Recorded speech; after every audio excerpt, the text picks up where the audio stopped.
নমস্কার বন্ধুরা, আজ আমি বানাবো পাট শাক দিয়ে মটর ডাল।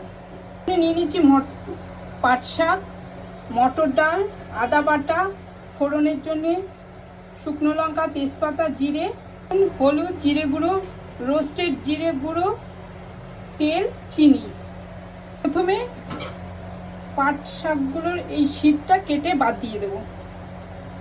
এবার এই দুটো একসাথে পাতা নিয়ে, পাট পাতা নিয়ে এটাকে একটা গিট দিয়ে নেব। এই গিট দিয়ে নেব, এই আর একবার দেখিয়ে দিয়েছি। এটা এরকম করে নিয়ে মুড়িয়ে এরকম করে নিয়ে একটা গিট দিয়ে নিতে হয়। সব গিট করে করা হয়ে গেছে। ডালটা ভালো করে ধুয়ে এবার প্রেসারে দিয়ে দেবো।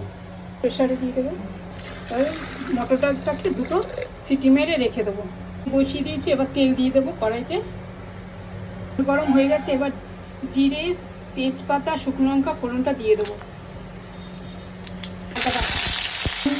তাহলে ঠিক করে হলুদ গুঁড়ো, পাট শাকগুলো যে গিট মেরে নিয়েছি ওইটা আবার দিয়ে দেবো। নেড়ে নেব।